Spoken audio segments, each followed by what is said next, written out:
Wala nang halaga ang ating pagdadalawang isip pagmula nang maglakbay dito. Dalawang tanong lang ang kailap sagutin. Ang una,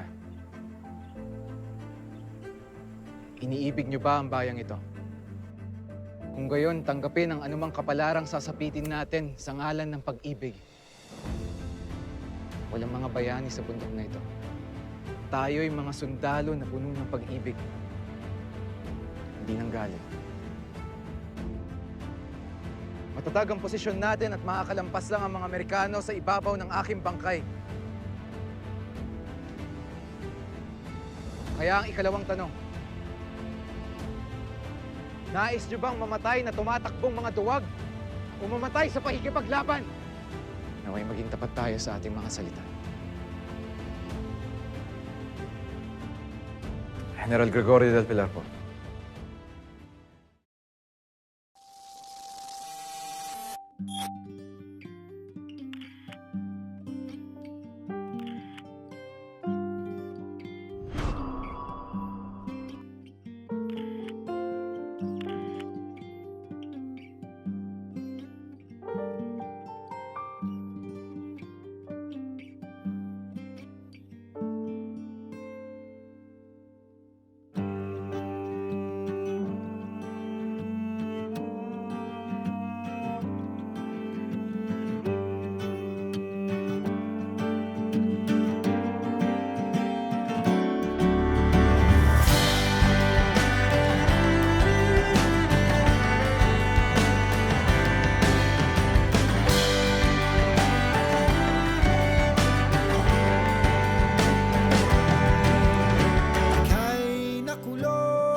Sa maling pag-iisip,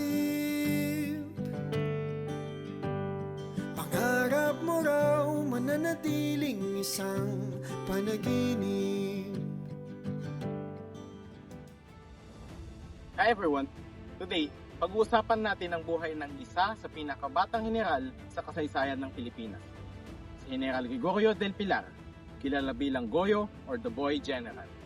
At pinanganak siya noong November 14, 1875 sa Bulacan, Bulacan at bata pa lang, kitang-kita na ang tapang at talino niya. Kahit maiksi lang ang kanyang buhay, malaki ang iniwan niyang marka sa kasaysayan ng Pilipinas bilang isang simbolo ng sakripisyo at patriotismo. Ito ang totoong mukha sa likod ng batang general. Sabi nila, di raw kakayanin, kaya't ika'y sumuko at nagpasyang wag nang subukin. Bago pa man naging sundalo si Goyo, nag-aral muna siya sa Ateneo Municipal de Manila at nagtapos bilang isang honor student. Katulad ng ibang kabataan noon, ramdam niya ang hirap at injustices ng Spanish rule. Kaya nang sumiklab ang revolusyon noong 1896, sumali agad siya sa pwersa ni Eusebio Roque sa Kakaroon de Silip. Siya ay 20 years old pa lamang noon. Imagine that. Dahil sa tapang niya, na-promote siya agad mula lieutenant, naging captain, tapos lieutenant colonel, hanggang sa napansin siya ni Emilio Aguinaldo. Dahil sa loyalty at galing niya, ginawa siya ni Aguinaldo na Brigadier General, isa sa pinakabatang general sa buong kasaysayan. Dito niya nakuha ang titulo na The Boy General. Lumabang ka pa rin, balikan kung bakit ba nagsimulan, bago mo sabihin na ayaw mo na. Huwag mong sosolohin, di ka mag-isa. Ikaw pa rin ang susi sa pinto ng iyong tadhana.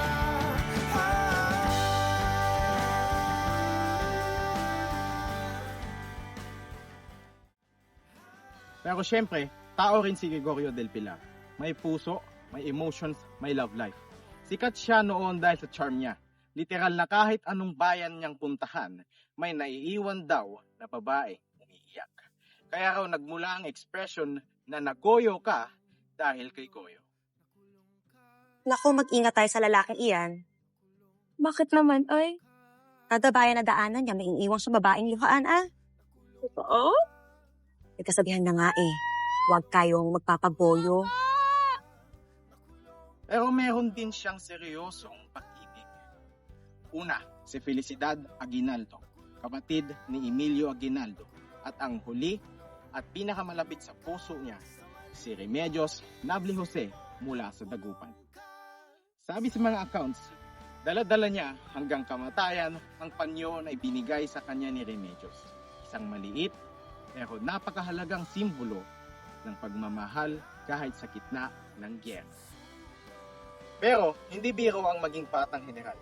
Bata pa siya pero pasan-pasan niya ang responsibilidad, buhay ng mga sundalo at pressure sa digmaan.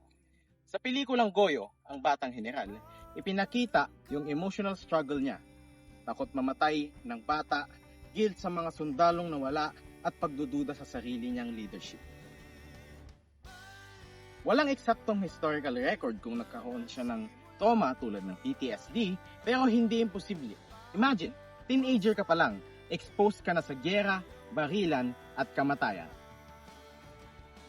Unti-unti niyang na-realize na ang heroism ay hindi tungkol sa glory, kundi sacrifice.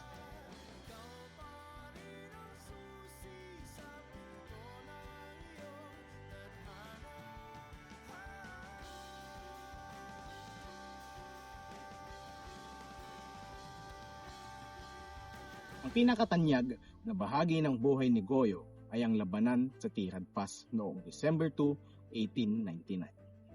Inutusan siya ni Aguinaldo na bantayan ang likuran para makatakas ang revolusyonaryong gobyerno. Kasama ang humigit kumulang 60 na sundalo, hinirap nila ang daan-daang American soldiers. Outnumbered sila ng 5-1, pero hindi sila umatras. Dahil sa tapang nila, na-delay nila ang mga Amerikano at nakatakas si Aguinaldo. Dito rin binawian ng buhay si Goyo matapos tamaan ng bala sa liig. Ganoon kalaki ang respeto ng mga Amerikano sa kanya, binigyan pa nila siya ng dissenting libing nang makita nila ang diary niya, puno ng reflections tungkol sa duty at sakripisyo. Si Gregorio del Pilar ay hindi lang bayani. Isa rin siyang taong may tama at mali, strengths at weaknesses. Kapag may naatas na tungkulin sa Aguinaldo, ginagawa niya ng buong puso kahit na delikado. Pero kasama ng strengths niya may wrongs at weaknesses din, gaya ng kanyang edad at kakulangan sa military experience. Minsan nagkakaroon siya ng impulsive decisions na nagdudulot ng hindi magandang resulta para sa mga tauhan niya. Pangalawa, masyado siyang loyal kay Aguinaldo, to the point na hindi niya agad nakikita kung may mali o questionable na desisyon ng leader niya. Kung ilalagay natin, matapang, loyal, dedicated at inspiring siya. His cons are inexperienced, overly loyal at emotionally burdened siya habang may digmaan. Pero sa huli, ang mga tama at mali niya ang bumuo sa totoong Gregorio del Pilar. Isang batang general na hindi perpekto pero totoo at makatao. At kung ano man talaga siya bilang tao, ay habang buhay na mananatiling nakalibing at nakakubli kasama ng labi ng batang general. Hanggang ngayon, buhay ang alaala ni Gregorio del Pilar bilang simbolo ng tapang at pagmamahal sa bayan, ng kabataan. Pinapaalala ng kwento niya na ang mga bayani ay tao rin. May pagdududa, takot at pangarap. Pero sa huli, pinipili nilang lumaban para sa mas malaking layunin. Hindi man siya laging nagwagi sa laban, nagwagi naman siya sa puso ng mga Pilipino. Goyo will always remain a reminder that bravery never fades at ang tunay na bayani hindi kailanman namamatay. If you like this video, please like and subscribe to our channel so you can learn more history facts. Again, ako nga pala si Claude Vergara. Yun lamang ang ating video for today.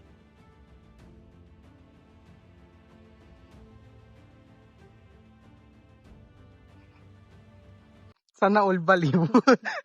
Sana all baliw. Saan ka pupunta? Sana all baliw.